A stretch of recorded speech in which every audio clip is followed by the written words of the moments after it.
Hello runners, the video today is another comparison video. This time around I want to compare two shoes from the same brand with a significant price difference between them. The Adidas Shift Fwd and the Adidas Switch Run.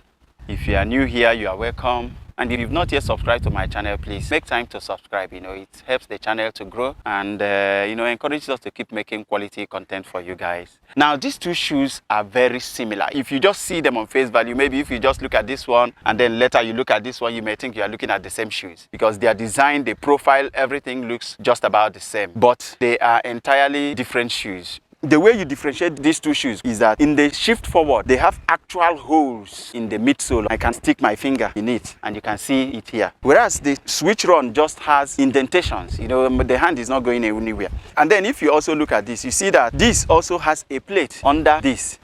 There's a significant difference between the prices of these two shoes. This is listed on Adidas website for $140.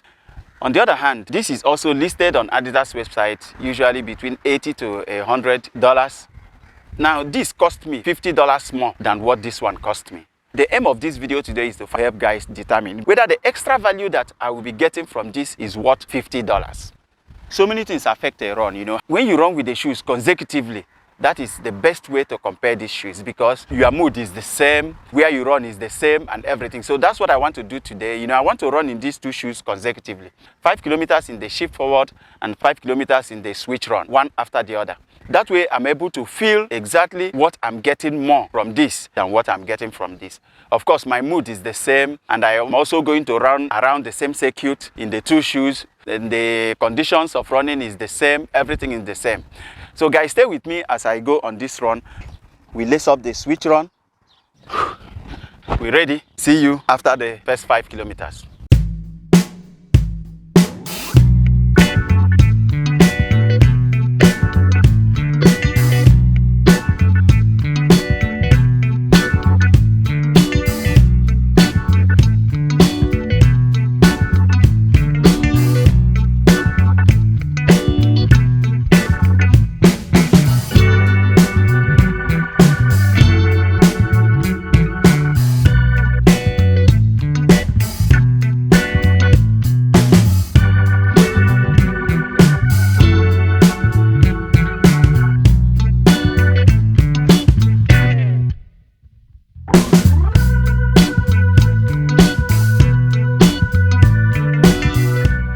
So guys, I'm back.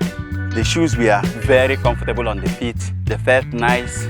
They were decently responsive. I enjoyed my run in these shoes, and when I turned up the pace a little in the last kilometer, it did respond. It wasn't explosive by any means, but it was nice. It felt good. So next is to lace up the Shift Fwd for the next 5K. See you guys after the run.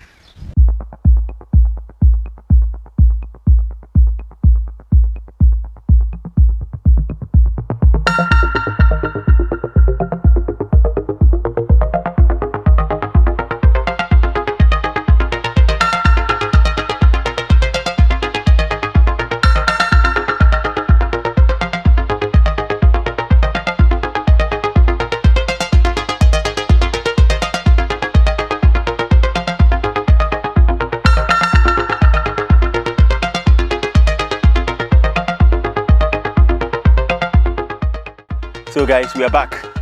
It was a nice run once again, nicely cushioned run, good response, very comfortable.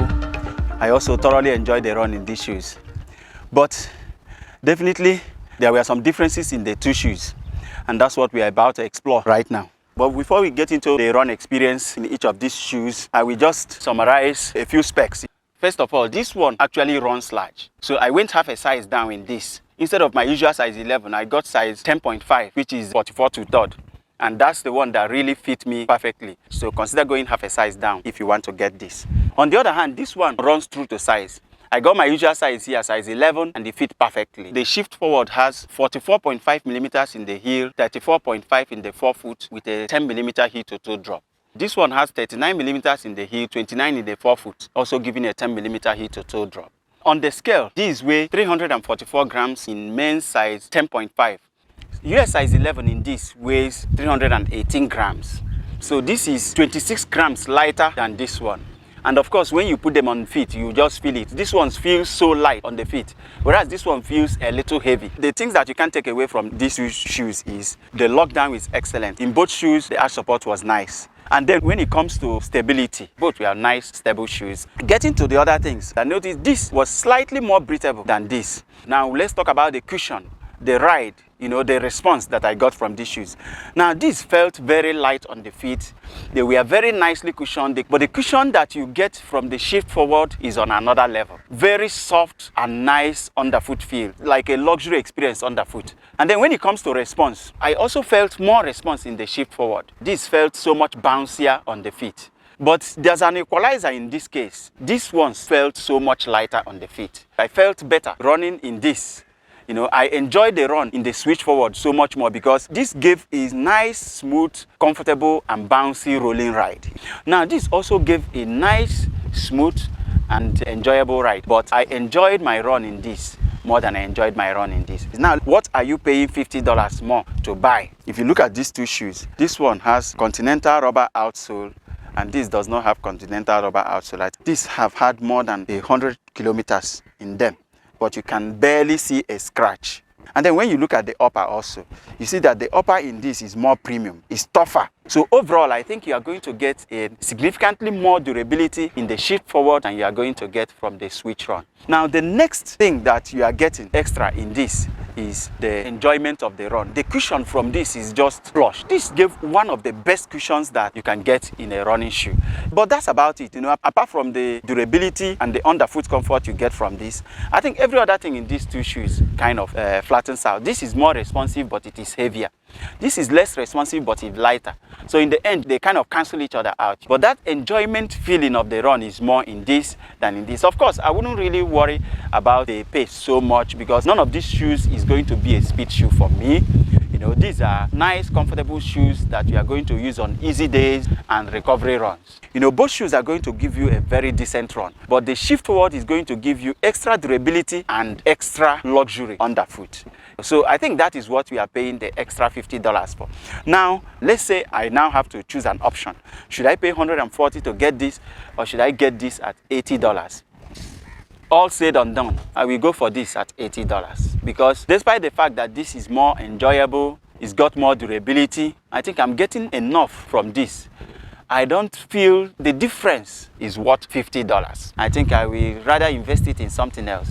If you look at these two shoes also, you definitely know that this is not a shoe that you are going to go on a trail run with. You cannot go running in the sand with this because the sand we pack into all these places, mud we pack into all these things, stones and gravels we pack into this, and we make your run very uncomfortable. Whereas you can enjoy some rough terrain in this comfortably because it doesn't have actual holes. This was comfortable enough for me to want to go for this and save that $60.